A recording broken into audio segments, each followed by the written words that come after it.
Hey guys, finally going to do the Benchmade Model 51 review, Balisong by Benchmade. First off, I have to apologize for that trailer video that I did for this review. The reason I did that is I originally, when I got this, I did an unboxing video, and I did about maybe 10-15 minutes of my first impressions of the knife, just to kind of give you an idea of what I thought, when I first saw it, exactly what that implies, first impressions. The problem is when I converted the video, it came out very choppy, and I lost a lot of the video footage.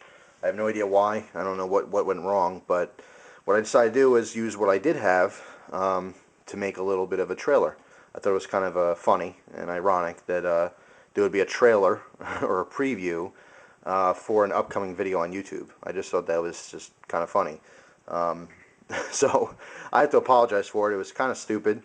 But like I said, I wanted to make good with the material that I did have left, the little bit of footage I had. So anyway, here it is, the Benchmade Model 51 Balisong. It is basically the 4-inch or larger version of the 32 Morpho. I will have a future video probably comparing the two models. For all intent purposes for this review, it's basically a larger version of it. There's a couple of very minor differences, but that's for a future video.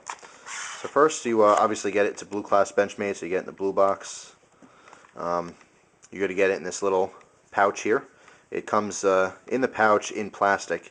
However, I don't have the plastic right now. I got rid of it. But here's the knife itself. And of course, you get your regular paperwork. Like I said, this is good to look over. You want to know what your warranties are on your blades, and Life Sharp program. And this also explains some of the other classes in Benchmade. As far as this little pouch, not too much to say. It's nice little. It kind of feels like silk, but it's not silk. It's got the Benchmade logo on there, and it's got a little drawstring. Like I mentioned in the preview, or maybe I did, maybe I didn't, you can use these pouches for pretty much anything you want.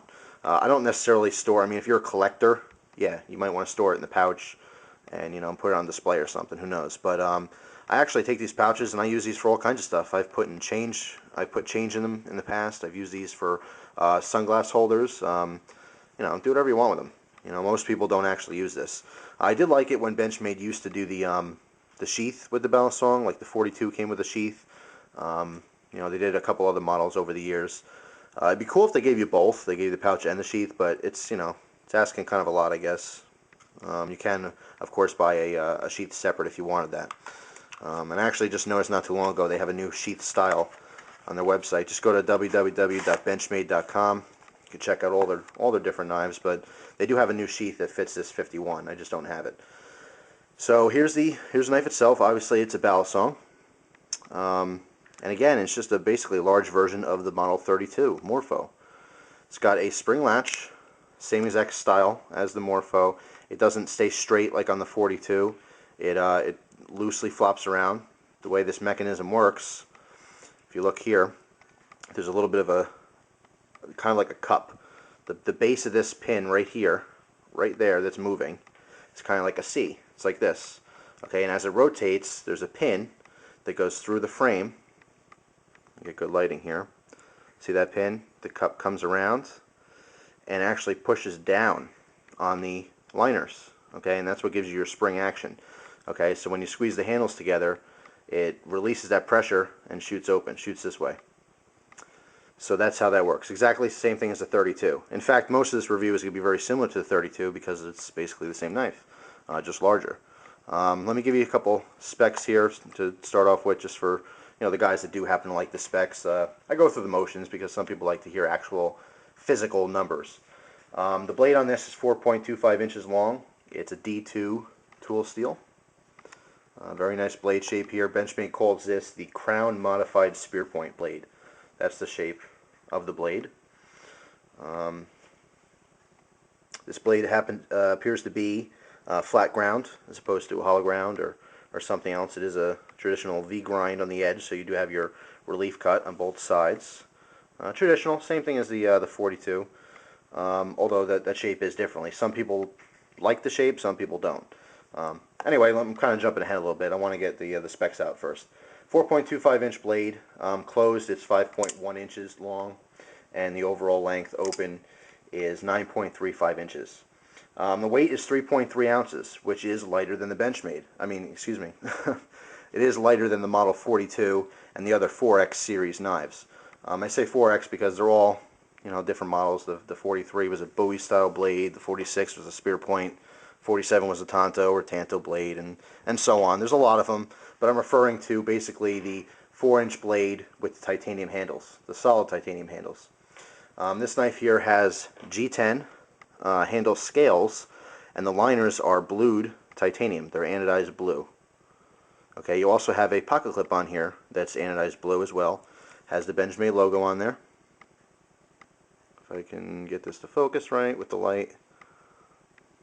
And now we're just wasting time. I got my jeweler's loop here. I'll just show you that. I'm experimenting with a lamp here, but I'm getting a glare. Anyway, there you go. Benchmade. Okay, it's on the pocket clip. Now, some people will like the pocket clip, some people will not. Balisongs in general are illegal a lot of different places across the United States and, of course, the world, all different countries. There's very few places they are legal to carry around. So having a pocket clip so you can carry this around isn't necessarily a good thing for everyone. However, it's very simple to remove. You pop out these two screws here, which are Torx screws, and it just pops right off. Then you can put the screws back in. Real simple. You cannot, however, change the position of the pocket clip. You can put it on this side or this side. You can flip it by turning the screws around. Okay, when you take the screws out, you literally flip it to the other side, but you can't put it on the safe handle. Okay, it's going to stay on your latch handle or bite handle, because here's the blade pointing that way. Okay, but it is fully removable. I know a lot of guys don't like flipping with it. I leave it on there. As I mentioned, I think in the little preview there, it's very low profile. It doesn't get in the way. I like the feel of it because I can automatically know when I have that bite handle in my hand when I'm manipulating the knife. So I happen to like it there for those reasons. Occasionally, or recently I should say, I have been using the pocket clip around the house. I kind of flip around, play with it a little bit, and then I put it back in my pocket. I just clip it to my pocket, and then if I'm going out somewhere, I usually leave it here. I did carry it a couple days just to see how it would carry in the pocket. Carried very well. No problems with it whatsoever. I do have a fake pocket here. Again, I showed this in the preview. Just want to show you how this carries in the pocket, in case you're interested. That's how it's going to look, and it does come down to right here. Here's the base of it. Okay, so it's pretty deep carry. Obviously, you can see it as a Balisong. To be honest, I think most people walking by on the street, they wouldn't think twice of that. I don't even know if they would think it's a knife because of the two handles. Believe it or not, Balisongs aren't as popular as we all like to think. Obviously, on YouTube, there's been a nice group of people who've been into them, and there certainly is a market for Balisongs. But if you're talking about the general public, the average person, they're not going to think that's even a knife. That's maybe just my opinion. Again, G10 handle scales, they're not super grippy. They're actually pretty slick. They look, let me get in close for you, they look as if, they're textured G10, but it's not. It's quite smooth to the touch. I wouldn't say it's not really polished, but it's a matte finish. And it is, it's decorative. It looks nice, but it's not grippy at all. You can see there's channels cut into here. Okay, not only do they let you see that anodized blue titanium liners, which are on both sides on each handle. So it's aesthetically pleasing. It's just a really cool design. A lot of people just like the way it looks. I think it would be awesome if they offered this in different colors. It's very simple to get different colors through the anodizing process of titanium or aluminum, what have you. I think it would be even that much cooler if you had this offered in red and green, and so you can pick up the color you want. It wouldn't be terribly hard to do for Benchmade. I mean, they'd have to change the machine just for that anodizing process. And I believe it's just a different voltage gives you different colors. So anyway, just it'd be nice if they offered it, but they don't. They're just all blue. I guess it just makes it easier making them all the same thing. But you can actually, and what I might do in the future, there's no promises here, but I might actually take this knife apart and send in the titanium parts to have them anodize myself a different color. That'd be a really cool way to customize this knife, is to just change that color out. I think red on black would be awesome. Maybe if you want to do gold, even having it, plain silver wouldn't be that bad. But I think some other colors, bold colors, red, orange, yellow, maybe green, stuff like that. Purple, if you happen to like purple. like I said, it just makes it different. But anyway, that's just talking about some customizing stuff. This is more about the stock knife. I think it handles very well. There is an adjustment period. If you're used to flipping a Benchmade Model 42, it is heavier. You do have to adjust a lot. Flipping even just a slightly lighter blade like this. Even though it's not too far off, I think, if I'm correct, I think the Benchmade Model 42 is 4.1 ounces, if I remember right, maybe 4.2. This being only 3.3 doesn't seem like a big deal. It's like, it's almost an ounce difference. What's the big deal? But you know what? It really is. When you're so used to flipping it and you fine-tune your skills to flipping a very specific knife, which I personally have. I have a nice array of Balisongs, a lot of cheap ones, some really heavy ones, some really light ones. But for the most part, most of my time, I had on the 42. So it is an adjustment period. I found that aerials are a lot harder to do because of the rotation and the weight. Rollovers are certainly more difficult with a lighter blade, in my opinion, don't have the momentum. So those are some things to consider. People ask me, when you do the review, let us know, what do you like more? Do you like the 42 or do you like the 51? Well, I really like them both for different reasons. It's very hard to just say, this one's better than that one. If I definitely had to pick one or the other, I still prefer the 42 for flipping. Maybe I'm biased to that because of the fact that I've had one for so long. And I've had multiple 42s. I've also had people send me messages saying, oh man, you got rid of your 42. And I kind of have to just ask them, oh, which one are you talking about? And I don't really mention it in videos, but I've probably had 7 or 8 of them over the years. I've had them, I've sold them off, I've given them to friends, or sold them to friends rather, and then missed them. As soon as I get rid of it, I miss it and I buy them again. I've had, from the original 42s with the 440C blade and the T-latch latches on it, way before the spring latches, all the way up to today's model with the 154 CM blades. And I'm actually, believe it or not, I'm working on a trade right now to get a 42 back. So hopefully that works out. But I have nothing against this knife. I think this is absolutely phenomenal.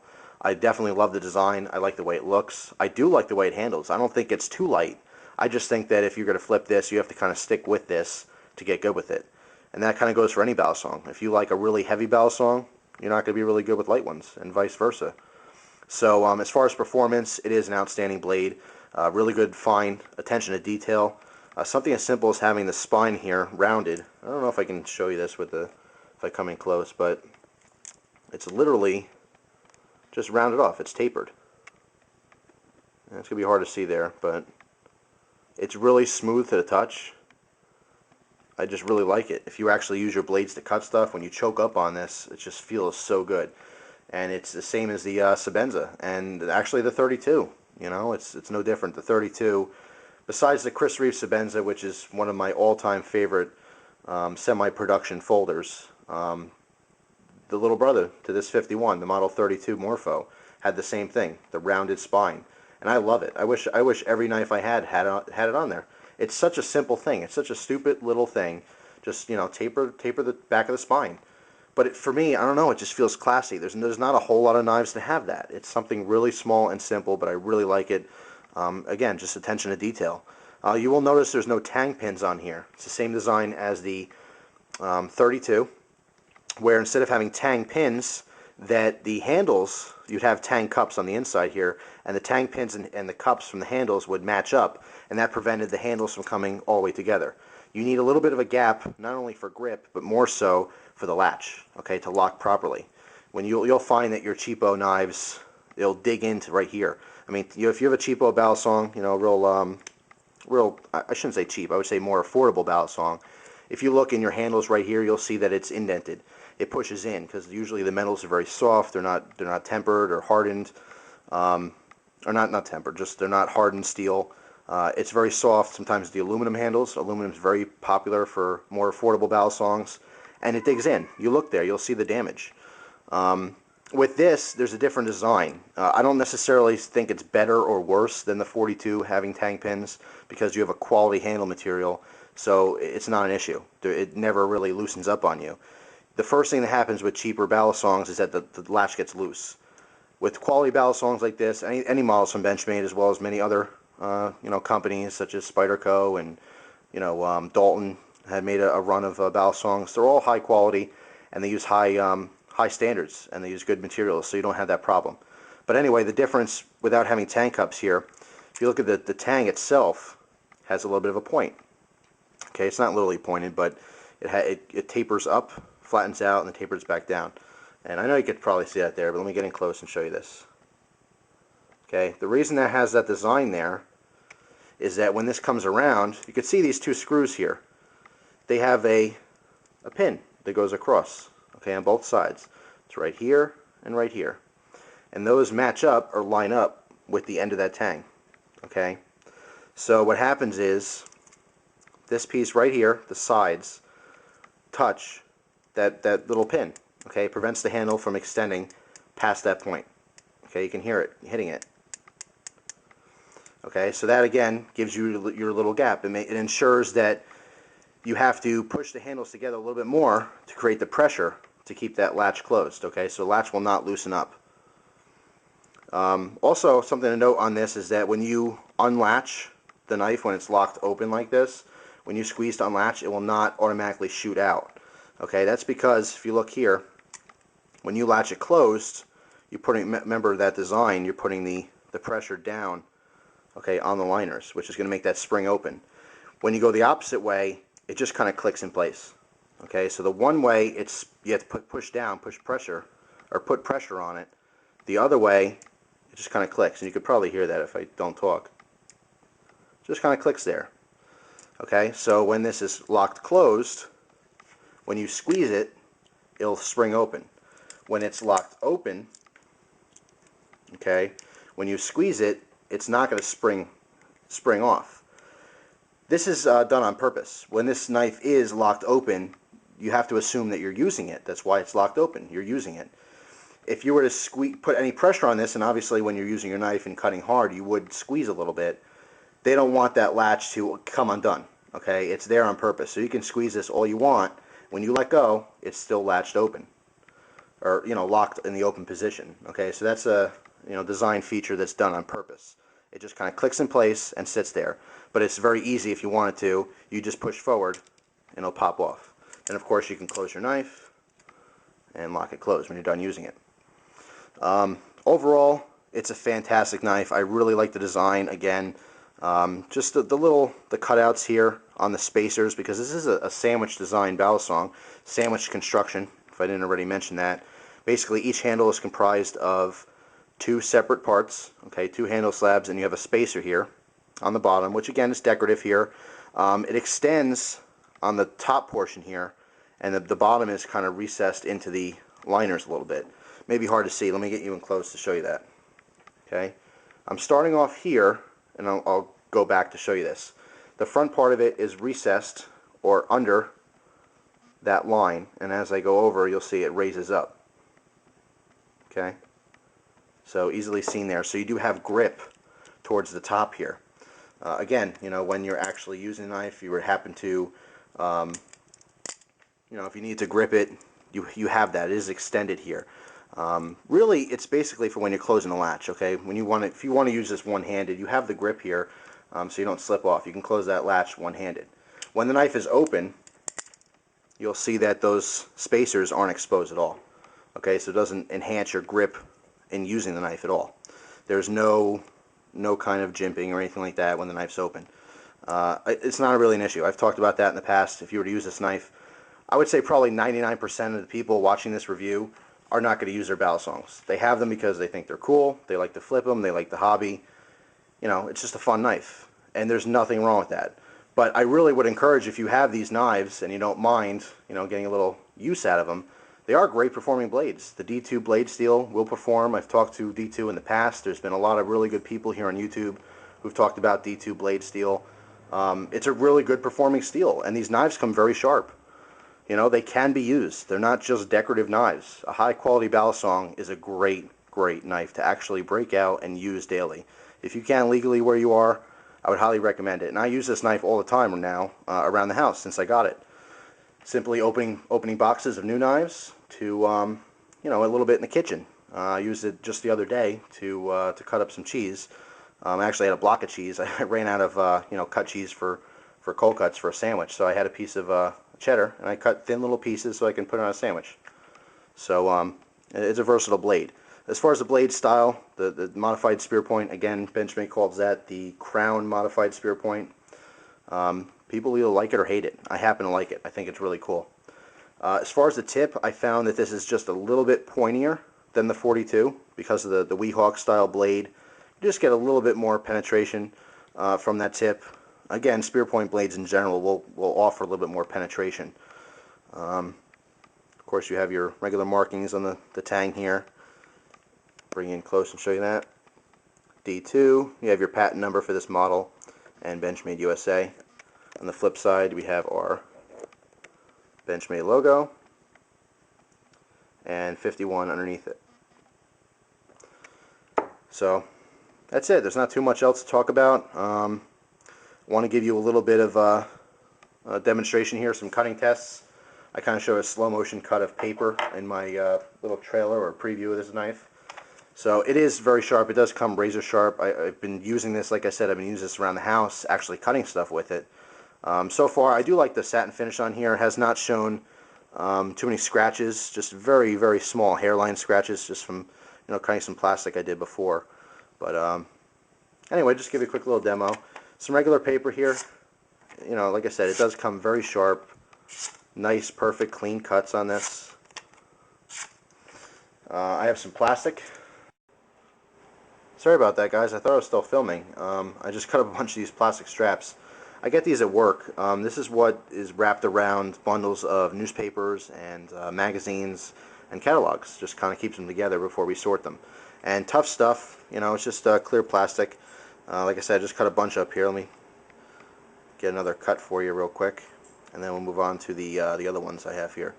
But you see here, it's no match for the blade. The blade is nice and sharp.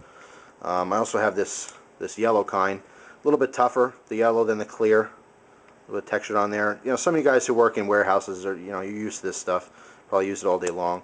But of course, this blade has no problem going through it.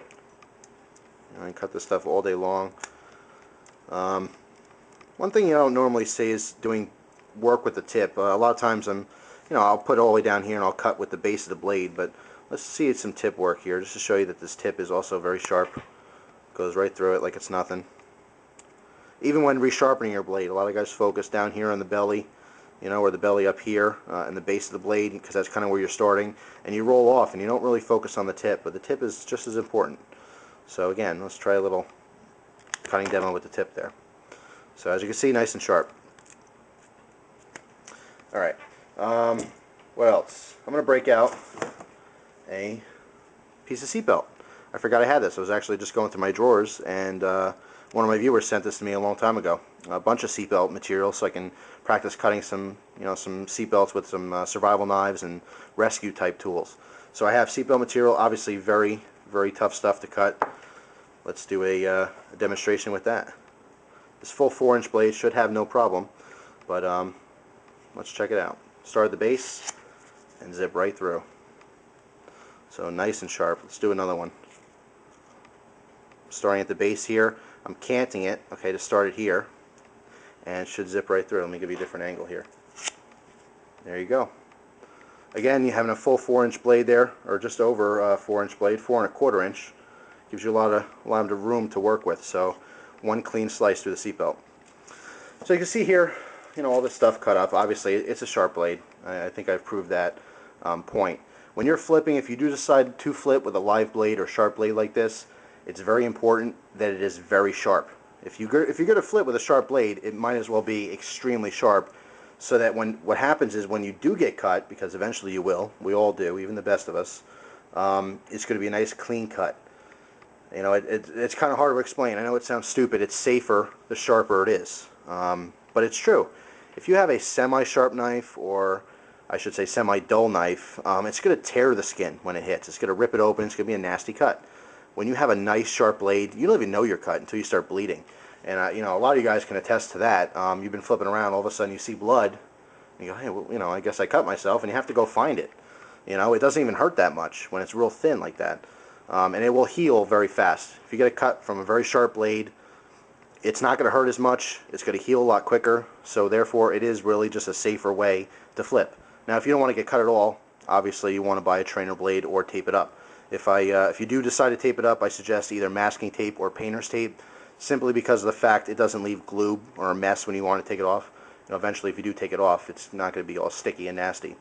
And it's cheap stuff, you know.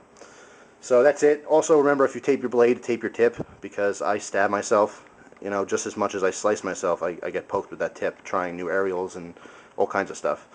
So anyway, a couple little safety tips for you. Benchmade Model 51, it is a fantastic knife. You know, I still love my 42, but this is definitely a very cool addition to anyone's collection, whether you're collecting it or if you're flipping it. I do think that there is an adjustment period. I mean, there was for me and everyone so far who I've talked to. Because it is lighter, it flips a little differently, but it's still a fantastic knife. As far as price, right now they're listed at $265 retail from Benchmade. I did a little bit of research on it. I found them as low as $190 right now, up to about $230. I think that because they're new, they're priced a little bit higher. I don't think it necessarily costs more to make than the 42. In fact, I think it actually costs a little bit less, but that's just a guess. You know, personal opinion on it. But I would suggest, or I would think that over the next year or so, if they're still producing this model, that the prices will drop down to about the same as a 42, which was on average about 180 to 200 bucks. So right now they're a little bit high because they're brand new and they're very popular and everyone wants one. But if you hold off a little bit, I think you can get a little bit cheaper. And of course, if you don't want to buy a brand new one, you can always look on the forums for a used one, whether it be knifeforums.com, bladeforums.com, you know, balisongforums.com if you want to get real specific. There's a lot of places out there to look for used balisongs. Also, Broken Brains. You know, I'll put a link to their site over there. I want to say hi to all the guys over at Broken Brains, the arena, flipping arena. I apologize for not making an appearance in a while. I've been super busy at work. You know, with the holiday season, all the Christmas catalogs and all kinds of crap. I've just been really busy. But hopefully I'll make an appearance there soon. So anyway, that's it. That's the review of the Benchmade Model 51 Morpho. I appreciate your time and, you know, you watching my videos like I always do. I really hope you enjoy the rest of your day. Take care.